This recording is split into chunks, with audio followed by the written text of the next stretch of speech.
Welcome to a Leader's Journey podcast. I'm your host, Joel Gunn. Today I have with me Denny, a friend I've known almost 5 years now. Flew all the way here to the Caribbean from LA. Thanks for coming out just for my podcast, I'm sure. Great to be here with you, Joel. You weren't coming to see the beach or the ocean. No. I'm here just for that. That's why I'm wearing this business outfit here today. Well, thanks for taking time out of your vacation to hang out with me. Tell me and the audience a little bit of your story. How'd you end up where you are today? Where'd you start? Well, I'm born in the Midwest, and sort of humble beginnings. My dad was a peddler. Grew up in a Jewish family. Went off to college, and pretty much my life was around rock and roll. I was a rock and roll musician all through high school and college, but ended up making a commitment to engineering, which is where I graduated. And after that, I, for the first time, got interested in the business world, not because it was a goal of my life, but I did, and I was successful. And then success breeds success, but it also brings, it also confronts you with, who you are as a human being too. Mm-hmm. And so I had crisis in my life, and I had success in my life, and years later, I'm sure we'll talk about some of this, along the way. But years later, I came to know Jesus as my Lord and Savior many years later as an adult, and that both affected me as a person, but it also had a profound impact on me as a businessman. Mm. So here we are years later, sitting here today, sharing stories about how business successes and struggles and personal successes and struggles, and yeah, here we are. So the other night at dinner, we got to know each other a little bit better. Turned out we had more in common than I realized. So you started off as an engineer. How'd you get from, what were some of those early transition points from engineering into, eventually owning businesses and running larger companies? It's even the transition from being a musician in college to seeking a career. I was a keyboardist, and at the time, this goes way back into the early 70s, when electronic synthesizers and electronic music technology was just at its infancy. And so I was intrigued by all of that. And I was not academically very good. I had sort of just gotten by all of my academic life. And even early in college, I just had very little interest in that. But once I started pursuing something that I cared about, which was understanding, well, if that's what music is going to be about and I want to be part of it, I guess I better learn that. And I got turned on, like a switch turned on me when I entered engineering school, and at that point I started applying myself and started doing well. But I saw my life prior to that as a sort of just kind of riding through life, playing rock and roll music and getting by. I just never really thought about purpose until that change happened. And for me, that introduced me to ambition and success. Mm. And for good or bad, I spent the next 20 years pursuing ambition and trying to sort of feel that feeling of challenges, problems, solving problems, being paid for it, being given the rewards of success. And that's probably more the reason why I went from engineering to business success. It's really because I changed from just being a musician mm-hmm. to somebody who wanted to do well and succeed. Yeah, you mentioned just before we went on the air that you really never had any aspirations of, I'm going to be this corporate guy or climb the corporate ladder or any of those things. So you moved from engineering. What was that first job or that first project that really kind of got you to thinking maybe the management track or leadership track was for you? Yeah, I got out of college. I had an electronics engineering degree. I'd done some things in college as part of getting there that were just at the very early stages of computer design. Very, very young, very early. But I found a guy that had started up his own company back in my hometown, and he was trying to do something very creative with industrial heating and industrial processing and turn it into a way to automatically cook food. Mm. And you see the result of that actually everywhere. The conveyorized pizza oven was part of something we created at that company. I have my name on many, many patents related to heat processing and cooking food and tunnels and all of that stuff. But it was because of the guy I met. It was his company, and I wanted to work for this guy because this is a guy who had taken. I had a similar story of sort of a not a very successful youth, got turned on by something, built a little company. It was a family company, and he started expanding it, and he had bigger dreams than what the company did. And I got turned on by that, and I said, I can help you do that. And so, in a way, it was really not because I wanted to take this job. It's because I wanted to be part of that experience again that he dreamed about. I wanted to be part of his dream. Yeah. So you saw somebody else and basically, at least for a season, hitched to their wagon. Yeah. And I never thought, even then, I was becoming successful. I was getting promoted. I ended up, eventually running the company. But as all of this was happening, it wasn't as though I was thinking my goal is to run this company. Mm-hmm. That did start happening, by the way. That did start happening, and there was a destructive side to that. But it was more the feeling of success, the feeling of accomplishment, the challenge of trying, especially when you're in engineering things, where in electronics and cutting edge things, where you don't know if they'll actually work. Mm-hmm. And I was learning how to set very, very high ambitions and milestones and challenges, some of which probably were not going to be achievable. But I got into this pattern of set goals higher than you can achieve, and you'll hit goals higher than you would have. Mm-hmm. Is it C.S. Lewis, set your aim for heaven and you'll get the earth thrown in, set your aim on earth and you end up with nothing? No, that's perfect. But I wasn't a Christian yet. I didn't know C.S. Lewis, but yes, that was it. It really drove me for many, many years, this idea of setting very lofty ambitions. And then when you do that in bigger and bigger organizations, you have to sell them to the other people that are going to have to carry that torch along with you. And you get to be a very good salesman, and at least internally in that process. Well, I learned how to do that too. Get everybody else on fire with my dreams, because that's what happened to me. Mm-hmm. I got into this other guy's dream, and he dreamed very big, and we accomplished 80% of what he wanted to, which was, and we created a whole industry by doing so. When I was getting started in corporate life, also electronics engineer, I heard very early on, if you want to get management's attention, you got to convert everything to numbers or dollars. Yeah. Was there something like that clicked for you as you were you said you had to do that internal sales pitch. That's how I did my internal sales pitches, was let me convert this to numbers or dollars. Let me show you, if we do this, this is the possibility. And that worked for me. Did you find a similar?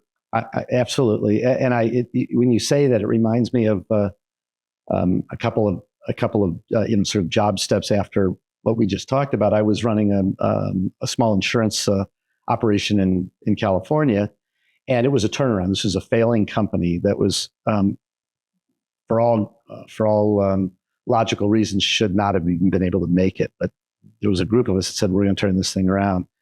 And information was terrible. Information was unavailable. The culture was government-like, that kind of thing. But what I did is I had an office corked from floor to ceiling. Now, this is before there were grease boards. This is like there weren't PCs, and this is old school stuff. Mm-hmm. And so we got these blocks of cork, and I had the floor to ceiling corked in squares. And we started, sending out daily little check sheets all over the plant.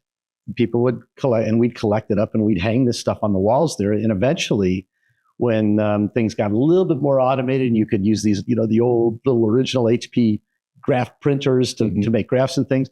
And this became a very, very organized set of walls that would change every couple of days. And it was monitoring everything that went on that was countable. We adopted this idea: if you can't count it, you can't do anything about it. And that did reinforce this idea that once you start measuring things, you actually start, creating where you are. And so you can create a more ambitious tomorrow. Mm-hmm. And for years and years, we did that until all these things were, eventually you were able to do these in information, management systems. Mm-hmm. But I remember how silly it was. People were saying, you've got printers running outside your office that are just making graphs constantly, and pens being replaced. This is nonsense. And I said, no, look at this. Hey, look around the room, it's just all these graphs. Like, what is all of this? Like everything that moves is on these walls. Yeah, that's great. Well, and we talk about dashboards today, and as I work with executives and CEOs, what's on your dashboard? Yeah, but you can double click. Computers are great. You don't need every single chart filling the walls because you can click in and zoom in and get the granularity that you need. But I can see why that would have worked for you. There was nothing like electronic dashboards back then. But that you're right. It was the early. I'm sure people were doing it all over business, saying I've got to somehow have something that tracks what's going on, and static isn't enough. I've got to see, where it's been, where it is, where it's going. I've got to see it graphically. I've got to see it visually. And these things now we have super powerful tools that will help us do that. Back then there weren't. Mm-hmm. And that became a big part of, for me, a big part of how you set goals is about what do you know now? What would that suggest about where you're going to have to be? And then how do you fill in all the space in between? And that's combinations of financial analysis, but it's also operational analysis. It's, sort of market, positioning analysis, all that stuff, mm-hmm. which I think is if you're in a world where you want to say, I want to create something new and I want to be first at it, I want to be best at it, you've got to really gather all that. And then you have to make the case about where you're going to be years from now, mm-hmm. and believe it, sort of really believe it internally. So as you ascended through the ranks and took on higher levels of leadership, when you would set those lofty goals for the team, did you ever run into naysayers or your direct reports going, hey, boss, don't think that's possible? Was that a common thing, or did everybody around you? No, there's companies have profiles for this kind of thing. You start with the idea that you're part of an organization that has its own philosophy about how it sets goals. And if you're the CEO, you have great latitude for that, but you also have different experiences, on your board. Mm. So I got people used to the idea almost everywhere I went that it is better for us to set aggressive goals and discount them at the point when you have to, put them in front of investors or even for comp systems, mm-hmm. maybe discount them. Mm-hmm. But that's never how you plan what you're going to do. You always plan what you're going to do based on people out achieving their own expectations. I also had, and I think I was pretty successful in making this case, I also had this point of view that people who say, when you're looking for somebody who's capable of being a great follower, you're looking for people who also can do the same thing. Mm-hmm. I'm willing to set out, very ambitious ideas and achieve them 95% of the time. But in doing so, it's way beyond what I would have expected. Mm-hmm. And I saw lots of people whose careers had been defined by mediocrity by others. And when I gave them challenges to do that, many of them stepped up far beyond what people thought they could do. Mm-hmm. I saw a lot of otherwise mediocre, and I wouldn't say they were mediocre people. They were people who were judged to have mediocre futures, turn out to be really solid leaders. Mm. That's interesting. So they rose to the level of expectation.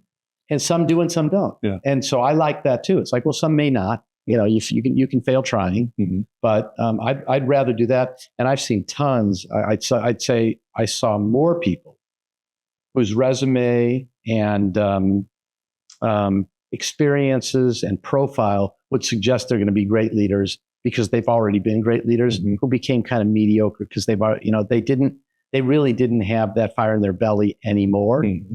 or the success they had was more of a fluke. Yeah, or situational. Yeah. But on paper, they look great. Yeah. Well, I heard this probably 25 years ago. I heard this saying, maybe 30.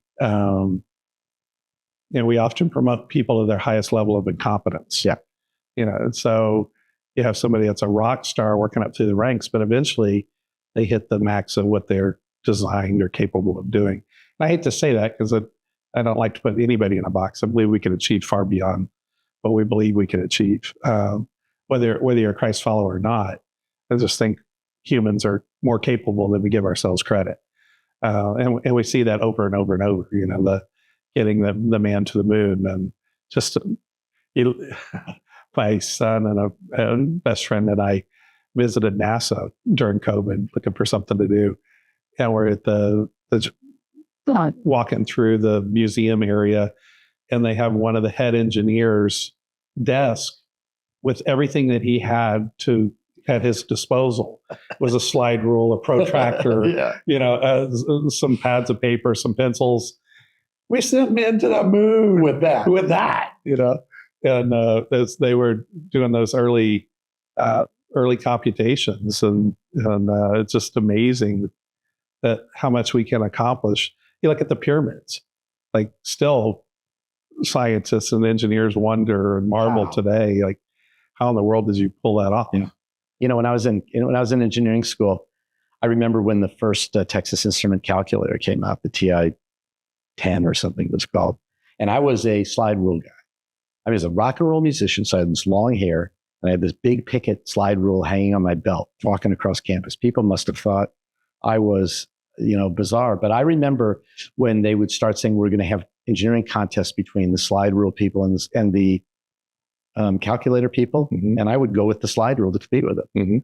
Now, there were things that a calculator couldn't do back then, which now, but I really, I'm an electronic engineer, and I was sort of anti technology. I just, it's kind of weird.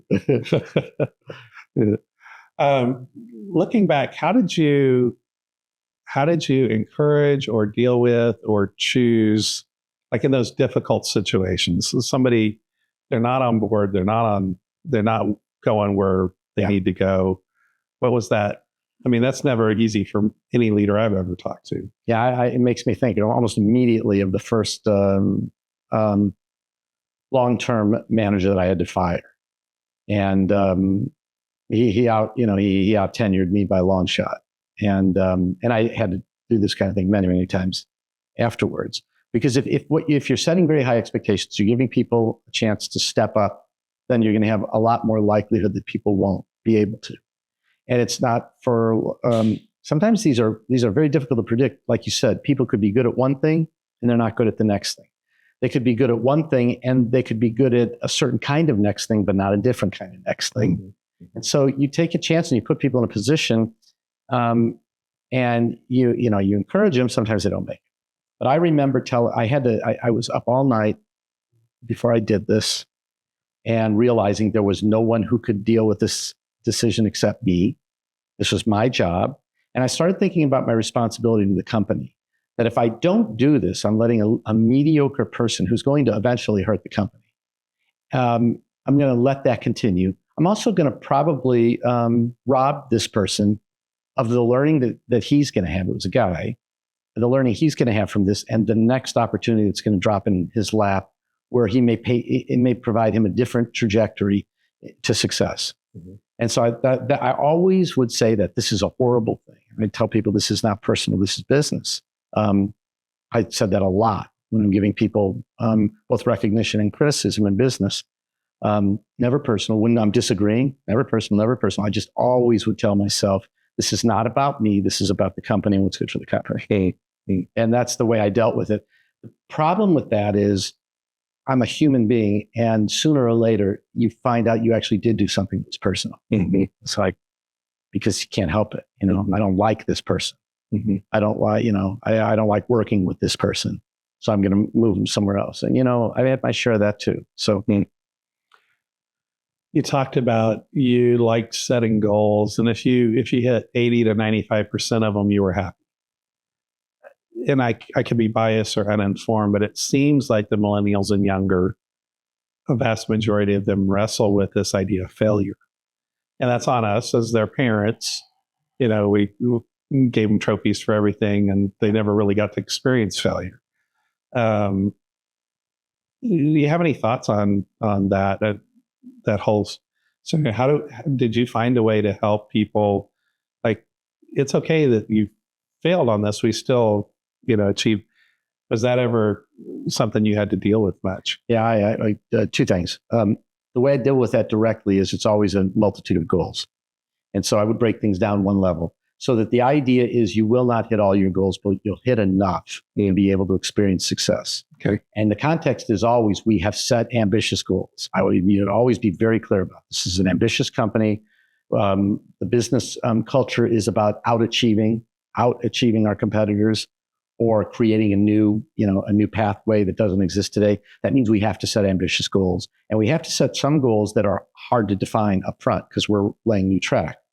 And so my thinking always was have more rather than less measures. And I wrestled with bosses, board members, colleagues about that all the time. You have too many goals. You have too many things on paper. And I would still fight for it because my belief was to deal with the question you raised. Am I a success or a failure? It seemed to me, from what I experienced, people did better when they had both successes and failures, unless they just plain missed everything. And they experienced failure, and that generally meant, you should have made some of these occur. So that's one thing I would say is multitude of goals that allow you to be ambitious, aggressive, but on balance, achieve enough of them that you get a sensation of success. The other thing is I watched in cases where I was in an environment where that was not an acceptable approach, and people wanted to say, make goals, set goals that you can easily beat. I want to be able to beat my goals because that the overall comp plan is based on the idea that you outperform your plans. And time after time, all I saw was sandbagging and slow walking, and it wasn't intentional. It's just what happens. And, I'd much rather mediocrity became part of the culture. I'd much rather, because you get very good at this. And in that kind of environment, if you say, okay, I'm going to set this goal and I'm going to beat it, you get really good at knowing what goal you can beat. And then you get really good at convincing people you can't possibly hit that goal. And you're just kidding yourself. So if you're a company that is okay with that, then I guess setting goals that you're going to beat is fine. But if you want to outperform the industry, you've got to be aggressive and you've got to set goals that are hard to hit. I run into this quite a bit. Maybe you did too. How did you keep from setting goals that were totally unattainable to the point where the people didn't even believe why try? Yeah. Right. I've run into that where as I'm talking to the people in the company, they're like, there's no way we're going to hit that. So why run my family and my nightlife and my vacations over trying to hit something we're never going to make? Yeah. So far out. That does happen sometimes. And what you have to be willing to do is reset a goal now in the middle of the year and deal with the challenges of that. If you're 4 months into a year and something is just, you were just wrong, or the market conditions have just completely changed. You got then as a leader, you go fight with your board or you go fight with your boss and say, this is just a miss. For the benefit of the rest of the year, and achieving achieving something rather than nothing, I want you to let me adjust this goal in some way. Sometimes it works, sometimes it doesn't. But it doesn't do any good for anybody to say we've already failed. There's not a chance. That's demoralizing, and you'll never get and then everybody's fighting you next year with this idea of aggressive, goal setting. It all falls apart. I saw a lot of companies during COVID adjust their goals, and it ripped the leaders apart because they're always, that was our goal for 24. I know, it's or for 22 or whatever it was, and so they ratcheted down the goals based on what was happening in 20 and 21, and they reset their 2022 goals a quarter in or halfway in, and it looked like it tore them apart because you never reset 10. But to your point is, if you don't, then nobody's going to believe you next year. The rest of this year, everybody's going to just give up. It's demoralizing. It's affecting culture, whether you want it to or not. Yeah. And I think you have completely unpredictable things like COVID. And you look around the market and you're saying, this is affecting everybody in every market. And it's affecting our competitors the same. Adjusting down isn't really changing the objective of outperforming your competitors. You're just now resetting to a market that has completely changed. That was such an unusual one. Sometimes these things though happen just for you because of you as a company. You have a messed up launch of a new product, or you have a technology failure, or you have a really key resource leaves, head of sales leaves, and you've got to, or you get caught up in an M&A activity for 6 months that doesn't happen, but everybody got distracted. They're one-off things. You don't want this to happen often, but they do happen if you're attempting to be an outlier performer. You're gonna bump into these kinds of things now and then. And I think it's about the language you use and saying, what kind of company are we? What are our values? What are we trying to accomplish? And when and how should you feel really good about yourself and what you did? Mm-hmm. And so it makes the language, it's all about adjusting language. It's really hard to do any of these things, really almost any way you sit, if the idea is I've just left it for people to figure out. Mm-hmm. It's not easy to be a slow growth company. It's not easy to be a fast growth company. Everybody's looking for a reason to be at work and be engaged. Mm-hmm. Otherwise, they won't. And especially now, as you said, there's young people who are not engaged unless you draw them into it. It's not part of their world. I found myself often telling leaders when I have a consulting practice and now as I coach CEOs and executives, I'm pretty sure at least 99% of your employees don't roll out of bed in the morning going, how can I screw up the company today? We just naturally want to do a good job, Now, maybe a mediocre job, maybe a stellar job, but generally speaking, we don't show up every day to try to tear the company down to the ground. We want to know what success looks like, and I think that's what you were touching on there is if the people don't understand the goals and why we're doing this and the language isn't there, then it leaves it hollow for them and they're less likely to chase it. Is that accurate? Yeah. And, the other thing is that, as time passes, you become you become yourself a victim of your, of sort of your previous momentum. And if you're not careful, you stop dreaming big. You stop appreciating what, an aggressive growth curve or a success curve looks like because you've been at it a long time. Mm-hmm. And so sometimes, these questions we have to ask ourselves about as leaders is, are we getting stale? Mm. Do we need to do some rotations in our own world? And, for somebody who owns their own company, that's not possible. Mm-hmm. The question, so do you bring other people in to stimulate you? Do you spend time with others to get re-stimulated? Do you go back and revisit your core, the core elements of your success and question yourself and say, am I still doing that or not? And so I've had a lot of those too. I've had a lot of those moments. And usually where I go, and I can't tell you this is successful, and I can't tell you this is the right way to behave as a leader. But in order to keep that from happening, I always force myself to do something unconventional every year in my planning process. Mm-hmm. Do something unconventional. And that wears people out too. Mm-hmm. But I have done it as a way of keeping myself excited. Mm-hmm. And maybe because I've come to believe over the years that different is good. I know there's businesses that say if we can be the best at what we do, we will always be number one. And there probably are businesses that work that way. We can just be the best, highest quality, best service, that kind of thing. Mm-hmm. Service businesses sometimes have that. But I've also seen that different, unique, a step above, an angle that nobody has experienced before. Mm-hmm. Itself can create value in buyers' minds and in stakeholders' minds. And I hitched onto that early on and convinced myself that at least given what my personality is and my fear of ever becoming dull and stuck in a rut, I always have an element of something different. And I've been criticized even by some bosses say, you think there's value in being different just because it's different. And I would say back, yes, I do. And my experience has said that that's often true, not always, but often true. Mm-hmm. When you put that up into the market against competitors who will eventually all become complacent unless something tweaks. Mm-hmm. Mm-hmm.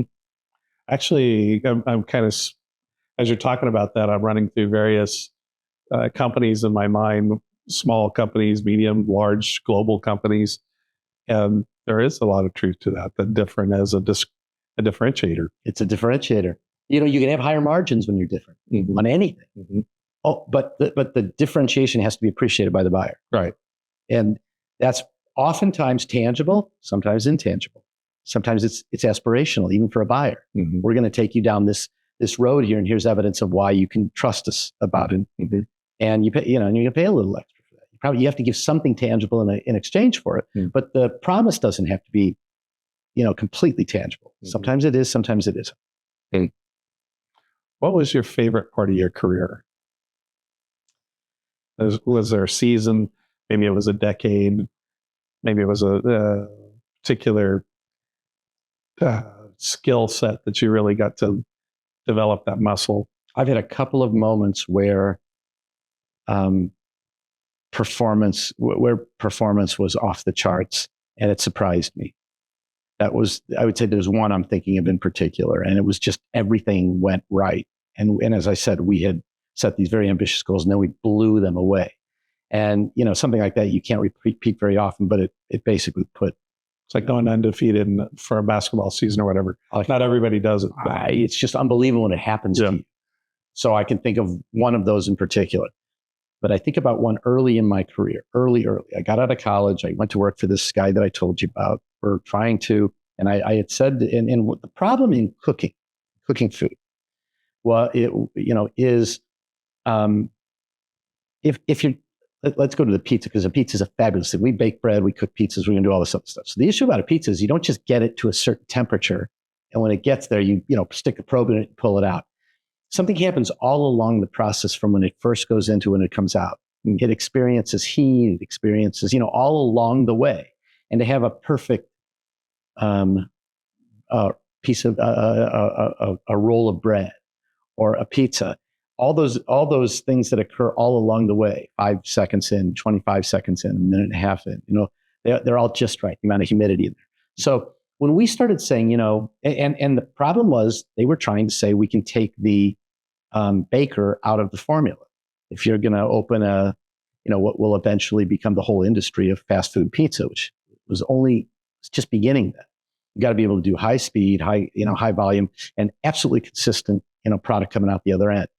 Well, what they found was the motor controllers that would control a conveyor that would move something through a tunnel were designed to work a certain way.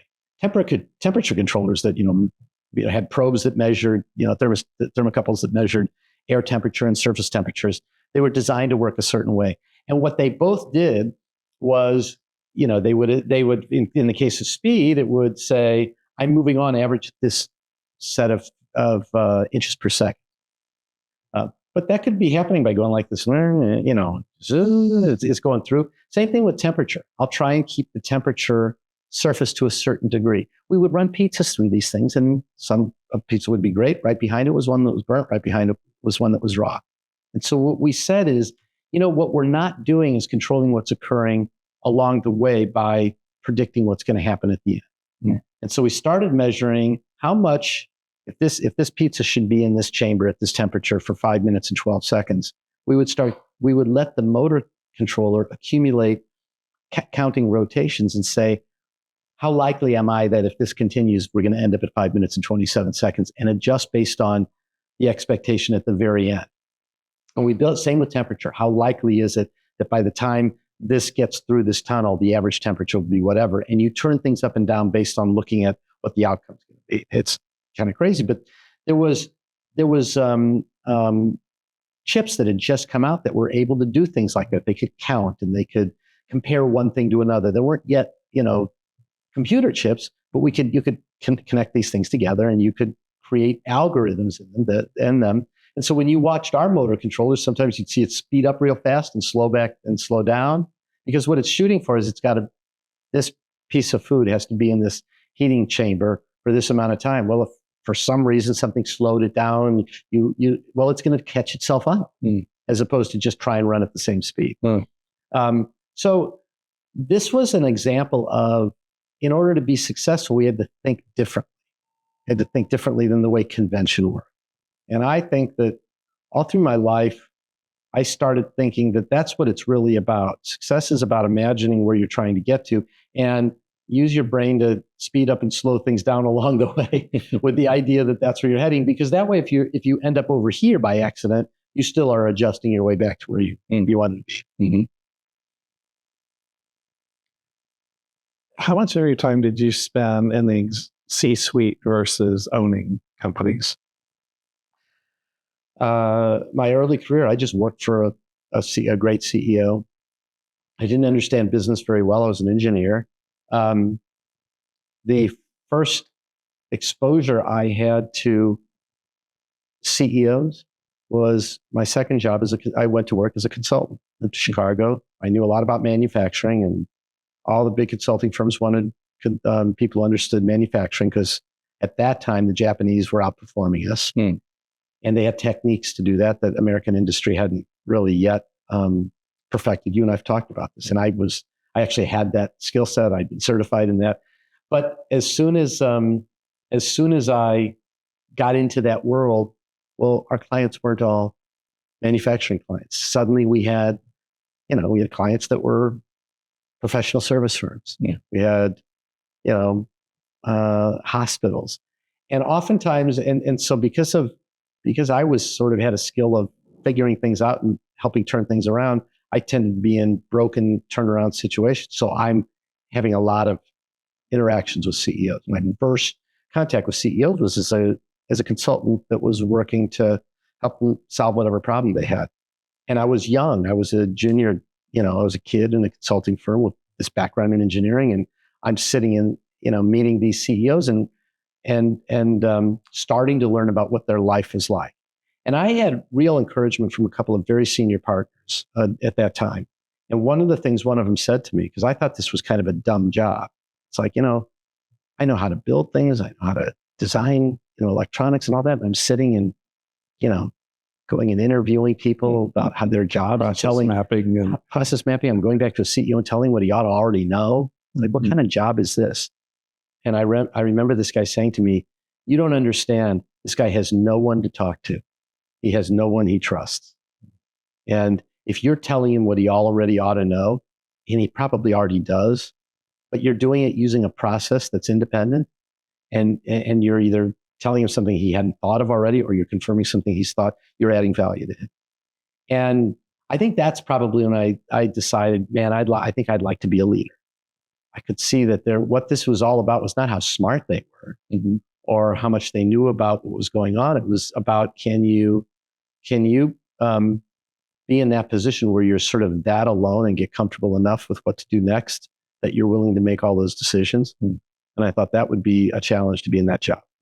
So maybe that's when I decided I want to try and get out of consulting and get into a leadership job. And I did it. What was your first leadership role? It was with a client. It was a client in California, which brought me to California. It was an insurance company that was in trouble, a big one, a Blue Cross plan, in fact. And I worked for the CEO for about a year, helping him do this whole turnaround plan and helping him execute things. And I remember one day he sent and it was a whole team of us. He said, I was staying, over the weekend. He said, any chance I can see you on Saturday morning? I said, sure. And I remember thinking, this guy is going to offer me some stupid job in insurance. I know it. Here I am. I'm this manufacturing guy. What am I going to say? You're good. Door to door selling insurance. What am I going to do as an insurance executive? I don't need to get about insurance, but I did understand process. And he did. He brought me in. He was telling me about, really about his world and the challenges of what was going on. He said, you're the only person I think, and he had just fired one of the executives that he'd brought on to try and turn some stuff around. He goes, you understand what he's doing as well as he did. I know you, I trust you. And he said what he said to me was the kind of things that triggered that old ambition. This guy trusts me.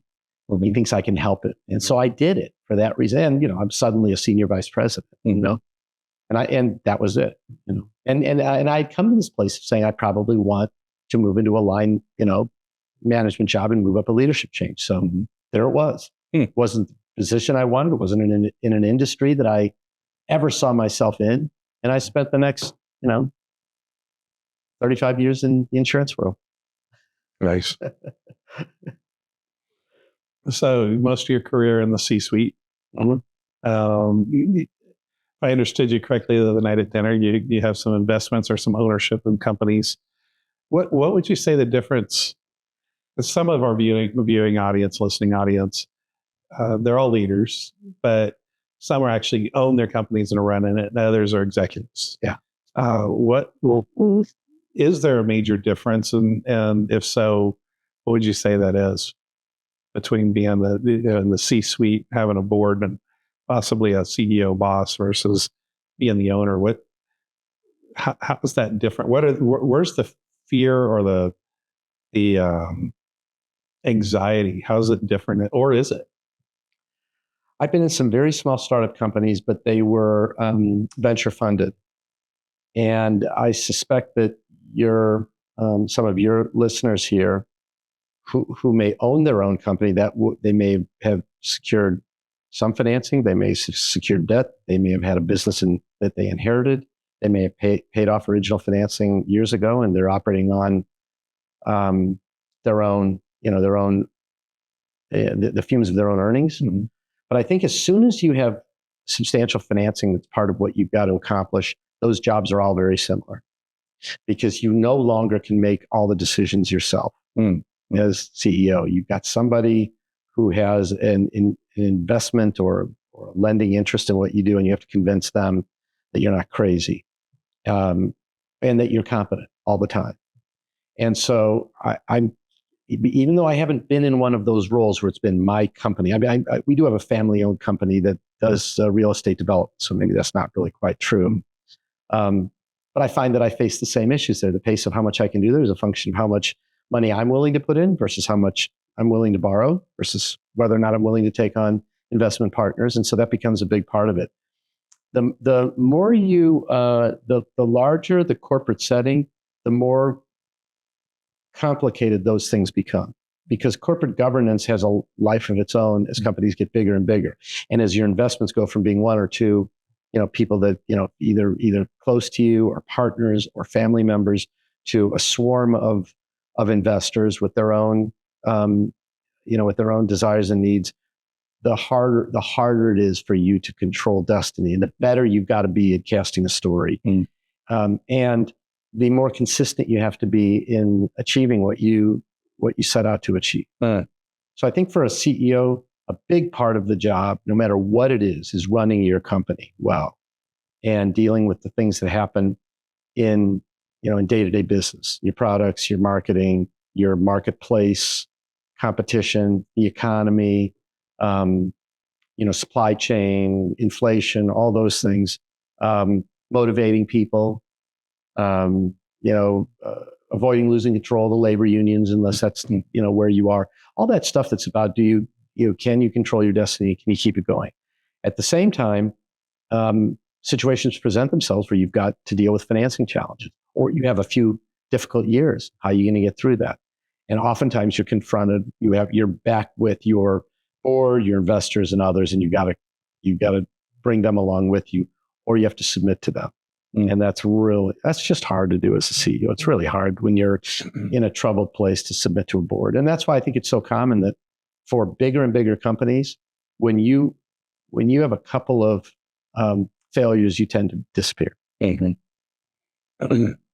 You mentioned difficulty, labor force a moment ago.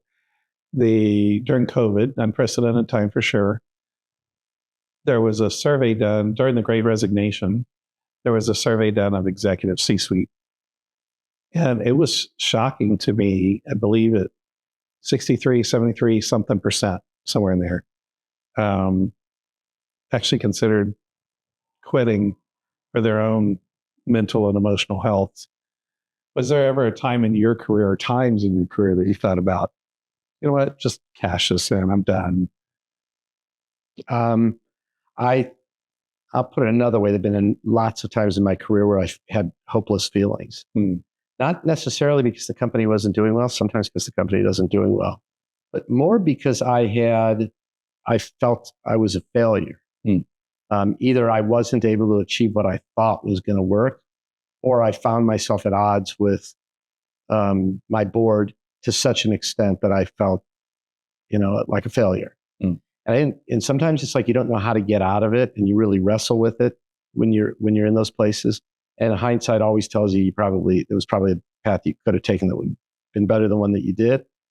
But I can't imagine being a CEO and not having moments of a sense of failure. And the issue of sort of hang it all up and quit, if you're successful enough financially that you can do that, then I guess you say, well, I'm just going to quit. Most of us don't ever get to that place where we're so successful that we say, I don't need to work until you're ready to quit. And that generally you try and time that when you feel pretty good about things.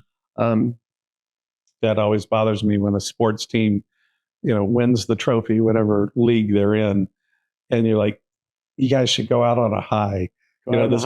This guy should have retired a few years ago, wins the big championship. Like, quit now. I know. They never do. It's never right. And, I've tried to retire 3 times. The third retirement attempt right now. And they were all very different. They were driven by different things, but I actually really thought I was kind of done. And in one case, it was like I wasn't done. I was too young. I was bored. In another case, it was like the company that I was running just wasn't working out. We had to deal with a settlement of a company that just didn't achieve its goals. And so that was depressing. And now this particular time, it feels to me like it's all just right. Company's like doing fabulous. And, but I'm tired.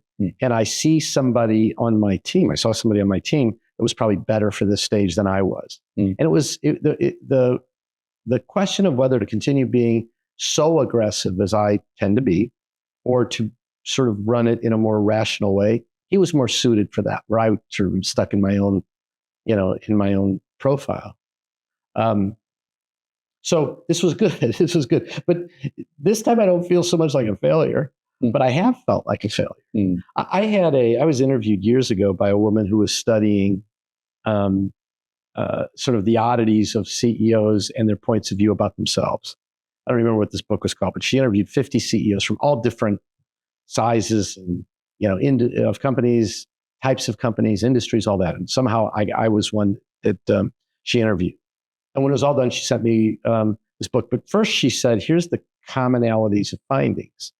And it was 5 or 6 things that all of these CEOs had in common. They were unusual things, but she was sort of doing this profile. But one was this this syndrome of believing that was common among all of them, imposter syndrome.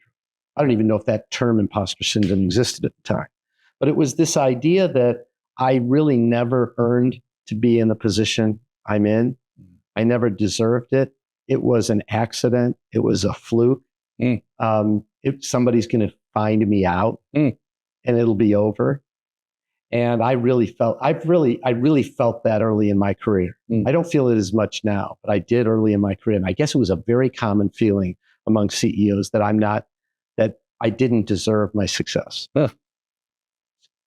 Have you tried to unpack that at all? Why that would be? Well, because we all, and I think if any CEO was honest with you, they would tell you about things they did. They'd always also tell you about right place, right time. And right place, right time always makes you wonder.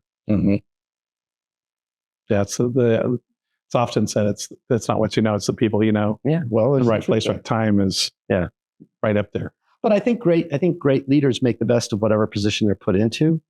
But everybody's not put in the position of having the opportunity with the things that they can be great at. Do you think any person could be a leader? Any person on the planet? I probably think it's a much broader pool than we give credit to, because there's different kinds of leaders. Like my wife is a way better leader than me at many things in business. And I know it because I watched how she's behaved on a couple of boards that she's been involved in, but I also know her history as a very, very successful restaurateur before I met her. And I've heard the stories, and she was incredibly successful. But I watch her in her temperament. She has a very different style than I do. And I watch her with our kids versus me. And I see that she has leadership skills I completely lack. They are complete blind spots for me, and vice versa. So and so I know that and I've met a lot of leaders that are successful. Some of them I'm not that impressed with. Some of them I'm like, oh man, she's got it going on. She is tough. But that's just because I'm measuring all of them against my scale. And then and they're all successful. So clearly my scale isn't the answer. My value system is not the answer. But if it were, you could write a book and Just say, here's Go how you ahead, do it. retire, Think of how many right? business books there are. I know people who are like, I've read every business book. I've read every business book. It's like, man, you must be so bored. Mm-hmm. It's more fun to live it. And it's much more fun to live it. And that is that's one of my blind spots. I just think I tend to think I have nothing to learn from others' failures. I have to learn those failures myself. I don't really believe that, but it's the way you act. It's the way I act. And it is one of my weak spots that I will make a mistake that was avoidable because I had to learn it on my own, or I didn't believe it when somebody else told me about it, or I rationalized it. Well, that's not the dilemma behind it. That's I'm unique. Yeah, this is exactly this situation. So I guess to answer your question, I think lots and lots of people are capable of being great leaders if they're put in the right challenge. If we could perfectly match up the leadership vacuum for the leadership skills, we'd find a lot more people are great leaders. That's good. As opposed to we have to train them into that. Yeah. It's more matching people with the right opportunity. I've seen too many people rise to the occasion at all levels. And it's always like, wow, it's amazing. Right. What concerns do you have for the young leaders? What's going to be their biggest challenge? I worry about ambition. And because when I started, I discovered ambition and it turned a switch on for me. And it regulated my business life and a lot of my personal life too. And as I said when we first started, there's side effects of that. So I wouldn't want to have that as my only switch if I could go back and do it all over again. But I worry that young people are not even looking to have that switch turned on. They have a whole different orientation to the business world that's about what the business world owes them as opposed to what they can bring to the business world. And because things don't happen rapidly, there's probably lots and lots of young people saying this. I thought I was going to get this degree from this university and make $1 gazillion, and there's not even anything that even looks like that. And so that's a shame that somebody that they've been given this impression that there's a fast track to anything. But the idea of ambition and success happens in little steps, as we talk about in other things, little steps. And if you can train yourself to set little goals and out-achieve them, you start building a sense of your potential. And I worry that young people don't have enough of that in their resume or in their quiver. And I worry that who are going to be the ambitious risk takers of the next generation. Is that a failure by our generation? Is that something we have to address? Yeah, I think we can mentor towards that. Really teach that idea. I think you're teaching an idea to young people that they have. Obviously, it's not already necessarily in their pool right now. But I think we can. It's almost like, why is ambition important? Why is ambition dangerous? Why can your life be fulfilled by being ambitious? Why does the world need ambition? I heard Hillary Clinton say something in the early 90s, and I don't remember all of it. The main point that jumped out at me, though, was she basically said, parents are not doing a good job raising their kids. So she was telling corporations, you're going to have to figure out how to train these kids, raise these kids, give them skills and decision abilities that they didn't receive at home that elder generations might have. And I've grown up conservative. So at the time, I was very concerned about the extremely liberal outtake of that. Socialist. Right, the socialism that could come from that. I don't know that that's where she was going, as I've gotten older and looked back at just that statement by itself was actually a fairly accurate assessment of where we find ourselves now, as we've not necessarily done a good job of teaching our kids manners or being present at the dinner table or having deep conversations. There's a lot of things that maybe we took for granted, in our upbringing that we didn't pass to the next generation. How do you react or respond to that thought that there's an ownership on responsibility for the corporation to teach people these skills? Well, it's sad first that the family is failing at that. So you got to start there and say that may be a reality of our time, that families have failed and will fail, and there's way more parenting failure than there is success. So where will that happen? I mean, those who are lucky enough to come from families that establish, really good grounding should be very successful going forward. They will be leaders because there won't be very many of them. And then, of course, we ship these kids off to schools from kindergarten on all the way through college that are undoing a lot of that, and they just continue to do it. Again, there will be some that will survive that because they will either somehow manage to rise above it, or they'll end up being put in a track where they're less affected by it. So you're going to have this swarm of people coming out of colleges that are completely disoriented for the workplace that needs them. And it sort of does suggest that the workplace is going to have to be more active that way. But it's tough because business leaders don't think of themselves in the business of fixing a generation of kids that are kind of screwed up in their orientation. But I guess if you're going to be successful if your company is going to be successful and your company has great workers and great leaders, you're probably going to have to put a whole lot more into those people than a generation ago. Uh-huh. So it's just going to be, it's a cost of doing business maybe. There's always been, companies will, put a fund aside for you if you want to go get an MBA or get, in the evening or, this is different than that. Mm-hmm. This is a lot more, life skills. Mm-hmm. Companies having to maybe be involved in benefits, a benefits program that produces life skill strengthening for being successful in life. And being successful in life for most people these days means being able to have a sustainable income mm-hmm. in your family. Well, just think about it.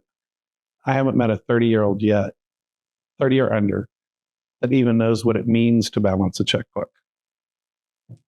And I get it. I mean, like the concept's archaic, right? I know.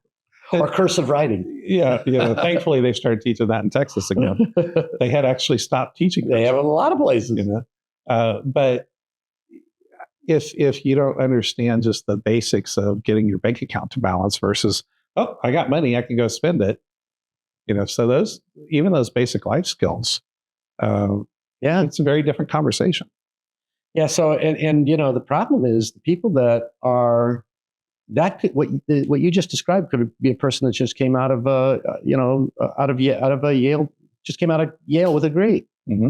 I mean, yeah, right? Yeah, absolutely. We don't know. I mean, it's not like you say, oh, that only happens in places where people are poor or people are uneducated. No, it's why would any 30-year-old know how to balance a checkbook? Somebody had to have said this is an important thing for you to learn how to do. But it's not practical. There's no actual application in the real world unless they force themselves to get out an old check register and write in every debit, or at a very, very young age before, it's not allowances anymore. Go get a job as soon as you're for the summer. And, and instead of allowance, I'll match, your earnings or something. And so we're at a young age, they're forced to deal with what does it mean to have money sitting on the side and spend some of that on things you want. And, well, my gosh, the money, I thought it was there, it wasn't there. I mean, some of these things you learn because it doesn't work. And you sort of say, oh, I guess I've got to anticipate how much money I have by keeping track of what I've already, committed to. Mm-hmm. That's an unusual thought. Yeah. Or maybe just use cash, right? I don't know. I mean, but those things aren't happening. They aren't happening, right? And so it's gonna be an interesting world. Anyway, I don't want to monopolize your time. You're on vacation. I'm sure you want to go have dinner. Any final thoughts? It's amazing. I guess I'd say this. It's amazing that capitalism has continued to flourish as long as it has. I mean, I know these are all short chapters in world history, but there is something to the idea of building products and services that other people want or that other people are going to want, and being really good at it.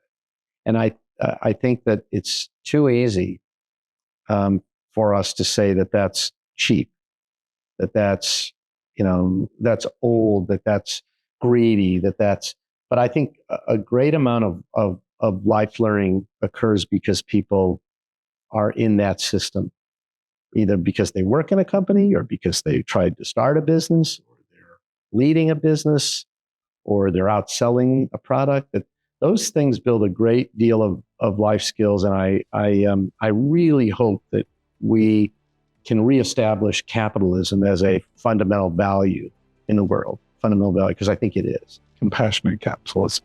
Okay, compassionate capitalism. It was a phrase I heard a number of years, actually a book. It was like compassionate conservative. What was that? No, and I think that's, there's a lot of wisdom in that. How do we pass the real values of care and concern, economic engine, to multiply our care and concern to that next generation? Yeah, that's good. Denny, honor to have you on the show today. Thank you so much. I'll see you around. Okay, you too.